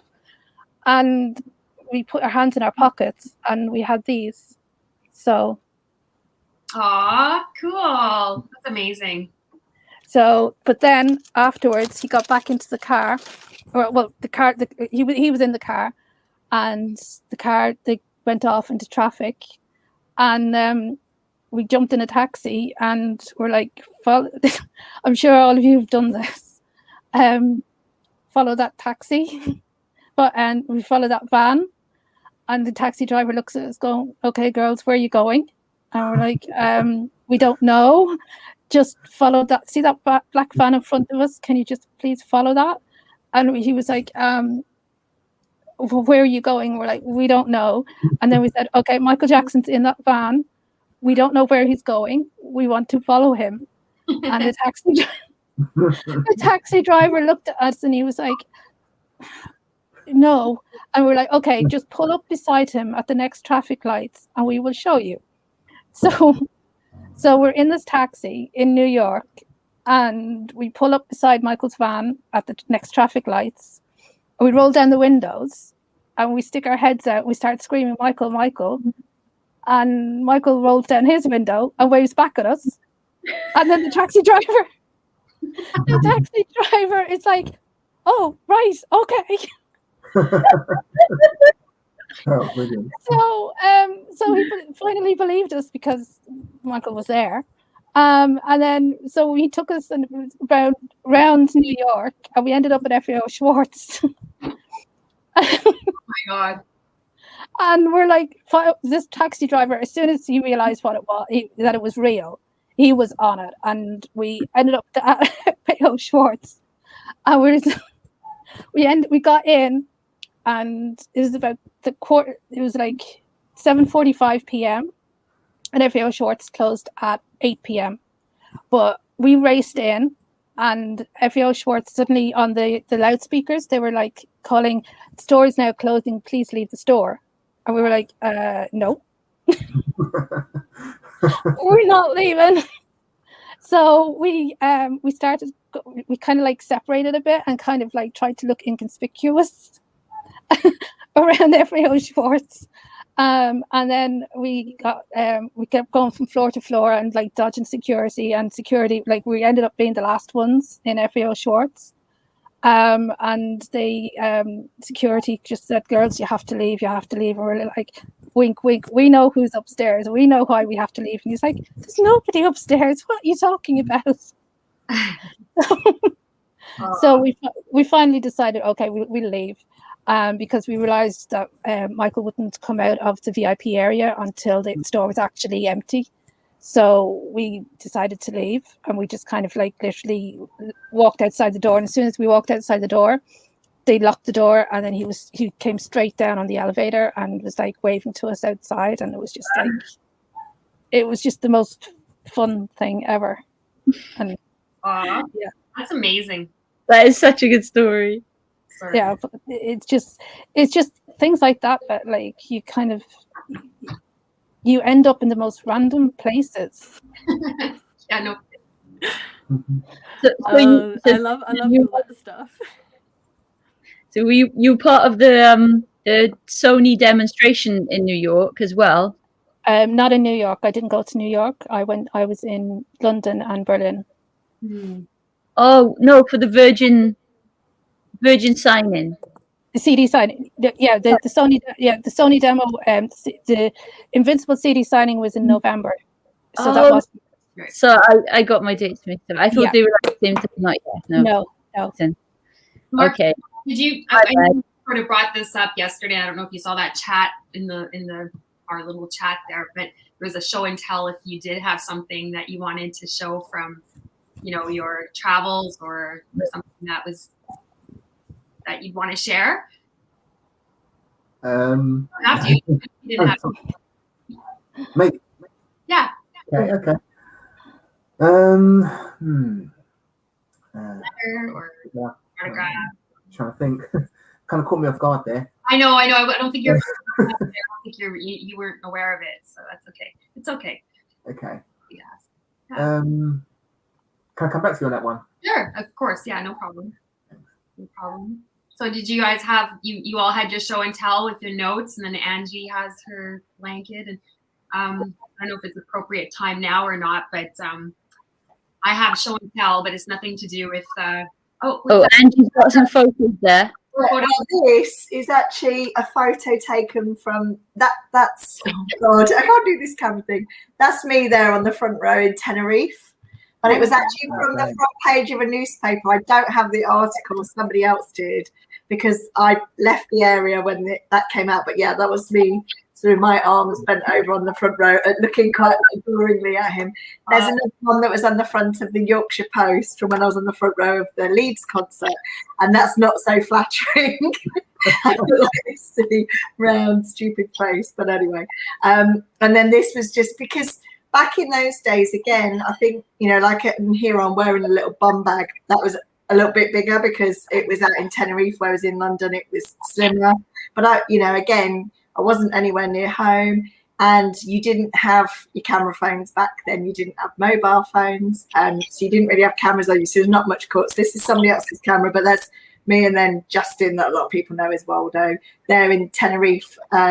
Before the concert started, we managed to break in with our fake passes. So that's just other little things, and then just other ones I've got with. Obviously, when I spent my day in Neverland, you can't take photos, but this was actually from a trip before it, where it actually how I managed to get it. And that's what one of the things that really amazed me with Neverland is that fencing, and that's his security. It's just, I don't know how many other stars would be that accessible. I mean, if you really wanted to, you could do that. So yeah. A few photos from there. And this Los Olivos Cafe is actually where I met the girl, where I managed to get the ticket to get the day in Neverland. So she was a waitress there, and I just started speaking to her, asking her if she'd ever seen Michael. And that's how I managed to get my day eventually into Neverland. So it's just a few things there. The security house. So those are the things that I had in.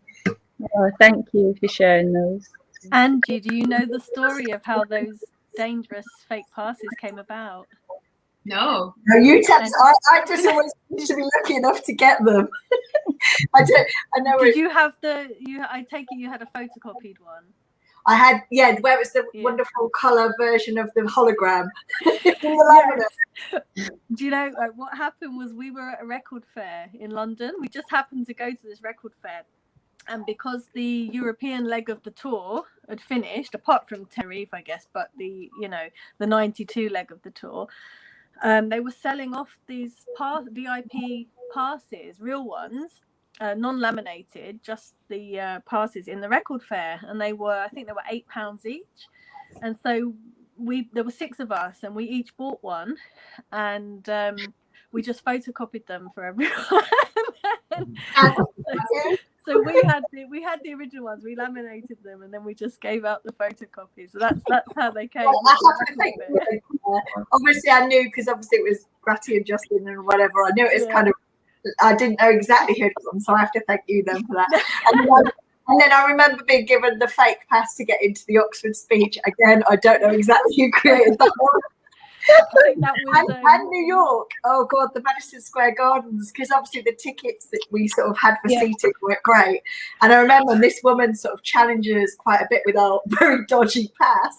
Thank God for the days of non-electronic, and just sort of going, no, really, we're VIP, we're down there. And then this empty seat, and I'm like next to Mary J. Blige, and I'm sitting there thinking, please no. I know. That's so funny. The funniest was in Taiwan, actually, when we arrived in Taiwan. It's funny. We got to Michael's hotel. Michael hadn't arrived yet. It was the day before, so his crew were arriving.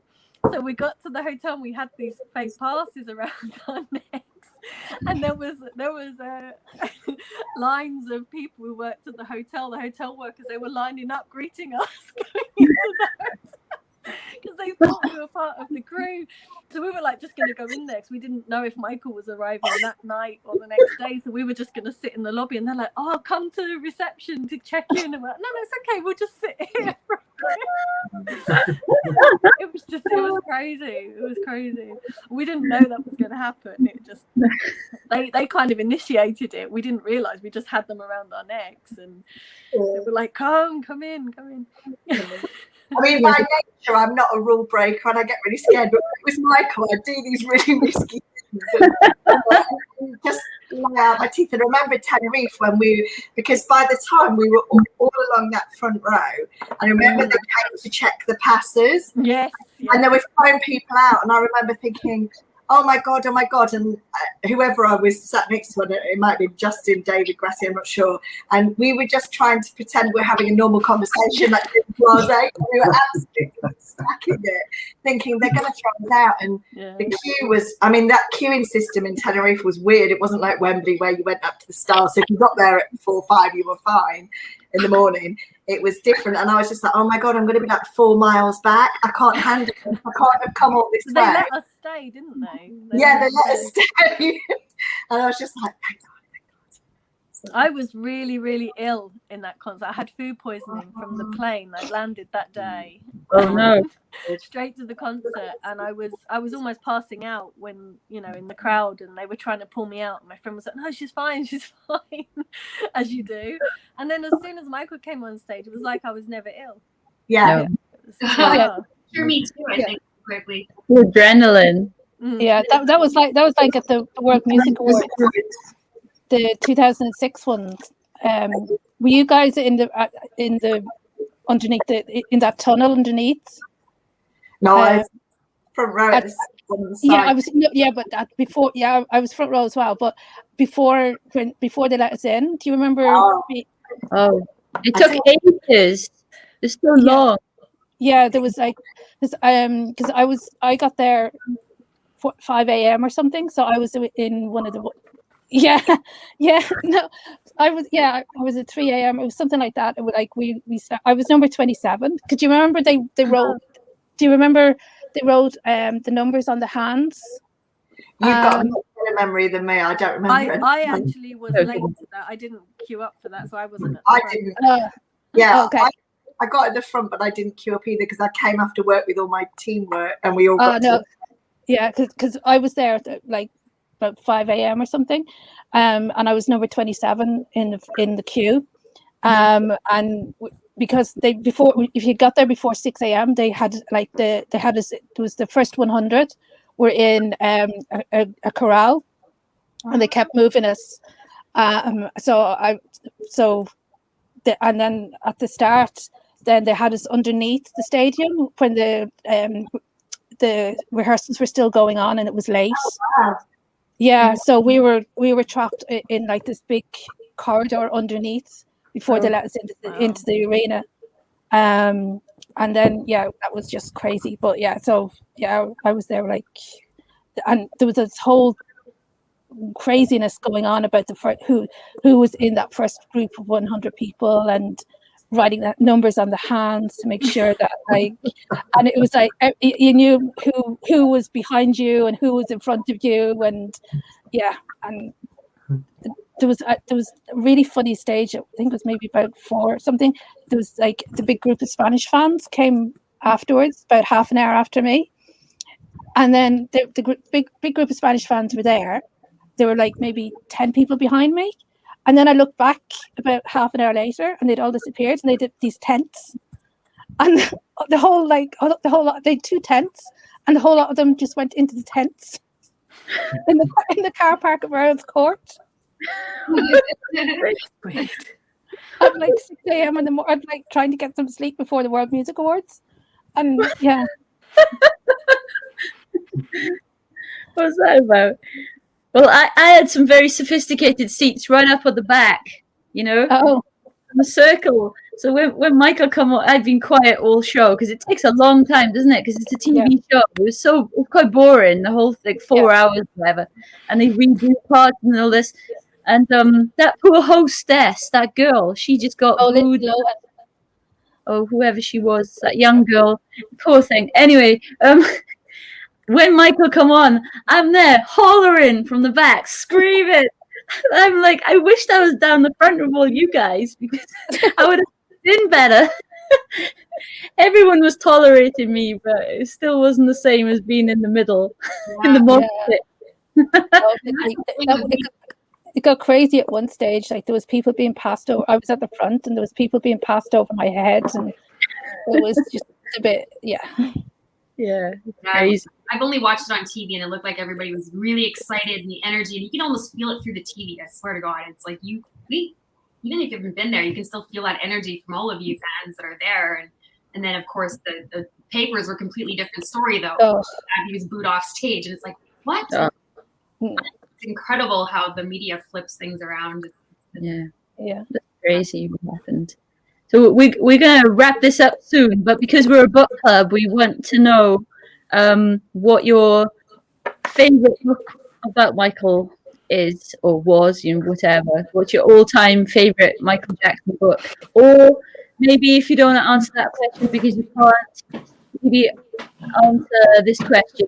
What book would you recommend to a fan who got into Michael later on, missed out on this crucial touring period of the late 80s and 90s and 2000s? What book would you recommend that they read so they can really capture some of the magic that you've shared with us tonight? So we'll start with Angie first. Okay, so my favourite book, it has to be Moonwalk and Dancing the Dream because they're from him, and I don't know if you, oh God, it's a camera thing. I don't know if you can see that there. I just recently managed to get myself a signed copy by him and Jacqueline Onassis. Wow. It was actually given to, I can't remember the lady's name now, the one that helped him in the end to actually get it finalised. Because that book, it was my first ever book as well, because obviously I came a fan after seeing Moonwalk in the cinema, and as soon as I knew he'd written a book, that was a treasure. So that's my all-time favorite, because it's from his mouth. So. Thanks. Next, how about next? Let me see. Angie, Mark, what's your favorite? My favorite book will probably be Moonwalk, first serious book I bought on him, and also like to recommend. I know you girls have heard of him. A friend of mine, Chris Cadman's books. Any of his books are great as well, brilliant as well. So yeah, we love Chris. Hi, Chris. If you're out there. How we love it. Thank you. What about Tammy? Are you calling me? Am I? Should I call Claire? Claire. Again, I have to say Moonwalk, because it's Michael's book, but also I'm reading Talitha's book at the moment, and I'd say I'd recommend that, because in the beginning it was like reading about myself, and then obviously as it goes on it changes. I haven't quite finished yet. I've got 2 more chapters left. Trying to read whilst looking after 3 children. I've cried a few times already. So I think the end, I'm just saving it until I'm in the right frame of mind, but I would definitely recommend it to any fans who want to know what it was like to follow Michael and try and get close to him. Yeah, I agree with that, and I know Darina's obviously going to say the same. Read it. It brings back all those feelings. The end is obviously really hard, and I didn't quite realise how hard it was going to hit me at the time when I read it that day. So definitely recommend the end when you're in the right frame of mind to sort of Yeah. Darina? Well, I'm going to be a bit different. My book is the visual documentary by Adrian Grant. Yes. I discovered that before I was part of the fan community, and it really it was the first thing that I had ever read that, well, other than Moonwalk, that had kind of everything. It was just like, this is the world that I want to be in, and it's because of that book that that book started my whole fan journey and into the fan community, and really it's because of that book that I met Michael. Because of at the end of it, he mentions about the MJNI, the British fan club, and everything in that, and it was through that book and through joining MJNI that I met Michael, and my whole life changed because of that book. So definitely that book, and then Talitha's book, obviously. Yeah. Books can change your life, folks. Yeah, absolutely. Yeah. My book was Stuart Reagan. That's my first grade 2 book order. I still have it, He and Black Stallion. So I wouldn't say that's my favorite. It's my first, so it's kind of a favorite. For 1984. Yeah, when it's released. Jeanette, do you have any show and tell or anything like that, or? I haven't got anything to show because I didn't know I was going to do it. I thought it was just the famous fans. But exactly. I loved the visual documentary too. My mum bought me that as a present when I was 15, and I just adored it. I read it like 500 times, and I just devoured it. I loved that book so much. Yeah, so I really felt when you were talking about that, because you can relive every era. You can go back to the 70s and imagine it. It's just great. Yeah, it's great too. So I don't have any physical show and tell at all, but what I did recently, just about a month or two ago now, is I ended up buying. I won it in an auction. It's actually a lot of 40 letters to Michael, like from fans circa 1992. So I thought that was cool because it's like a time capsule. Like, I'm not going to read them all or read any of them, but I thought, wow, how cool would that be? Because where else is it going to go? And this is part of his world and history. So I have these letters. These are all these letters that were sent to him, and they're like addressed to Havenhurst and Neverland Ranch, and they're all open. So I'm thinking he probably opened them. I think, right? And yeah, it's all over the place. So anyway, there's one that I thought was like absolutely hilarious, and I'm gonna post it as a picture later in the group. It's this letter. It's from an old lady, and she's kind of like has this letter written to him. So I wanted to post that in the group just later, just so you can have a laugh. But it's like a time capsule. Your experiences, I don't know, these letters, you know, it's just all part of him. And I just didn't want to, I wanted to go to the right person, I guess I should say that. Yeah. You're the right person, Tammy, to treasure those. Yeah. You're saying Tammy's promised to tell us if any of ours are in there. Yeah. You want to know Yeah. what? I always wonder where my letters have ended up. Yeah.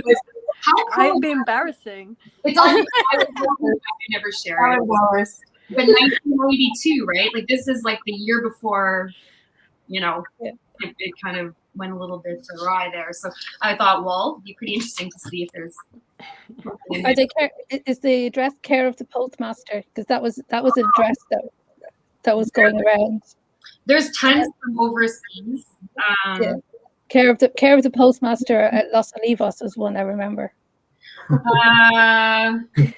Box numbers. Let me see what the envelopes are here.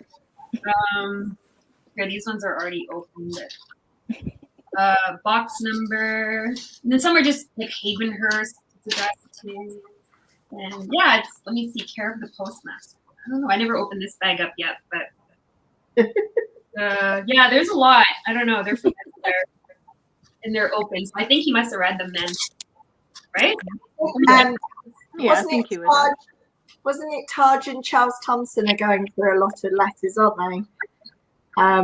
They've got a lot of fan letters and they're reviewing them as well. So I was like kind of torn. Like, is it ethical for me to read them at all? And I'm like, you know what? It's 1992, and yeah, but in 1989, I used to write to him and tell him about what was going on in my childhood, and I died.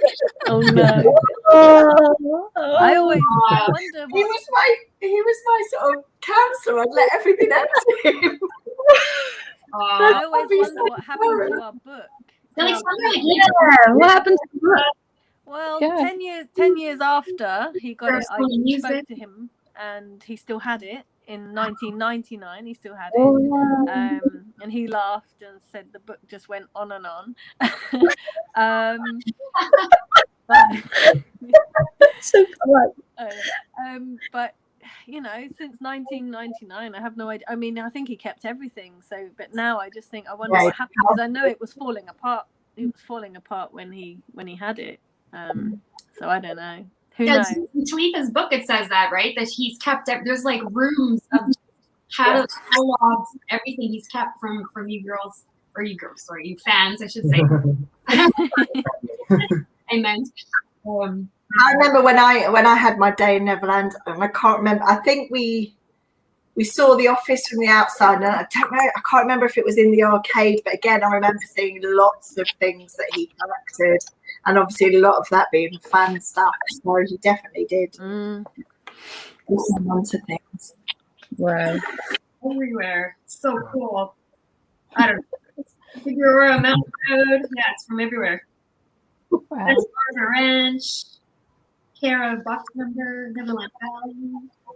Fan Club. Yeah, it's like from all over. That's what I'm thinking. Not just like one address. These are like multiple. So I guess it was some old bookstore. This was originally from a bookstore owner that closed down. It was in some storage in LA. That's nice. There was I know there was an auction in I don't know if it's 2004 or something, and that came a lot, I think, from a warehouse, didn't it? And I actually won through the auction a piece of paper that Michael had written on. I think I've got the auction book somewhere, but I never received it. I paid my money, they took it, and then Michael got into legal dispute with them. And I thought, okay, that's fair enough. I don't mind paying for it and not having received it. If Michael wins it back, that's fine, because then it's back to Michael. But the auction house were just like, oh, nothing to do with it now, even though I paid them the money for it, and it was a few £100. And I've never seen it. I don't know where that is, but I paid for it. Yeah, that's a thing. Yeah, you never know. But You never know. so yeah, this has been such a fun event. You know, it's just hearing all the stories Yeah. and excitement. And I mean, too bad we can't do this in live one day, like real life. I mean, I should say, we meet somewhere and have a big party, fan, meet up. It'd be so fun. But I just want to say again, like your stories, and then now Talitha's book that came out, and I read that book, and I honestly read it in like a day. I couldn't put it down. Even though you're right, the last couple chapters I did read for another day, the next day, because it was like, okay, we know what's happening, what's coming up, but it's incredible to all of you to bring us on that journey. So thank you so much for coming today. Thank you. Thank so much. you. Thank you, Martin. Thank you. Thank you. Okay. Off now, everybody. So thank you for joining us today and tonight out there in the UK, and we'll see you on the other side, people, and see you next time. See you later. Bye all. See you. Bye. Thanks. Thank you. Thank you. Hi guys. Hey. Bye. Bye. We're all done.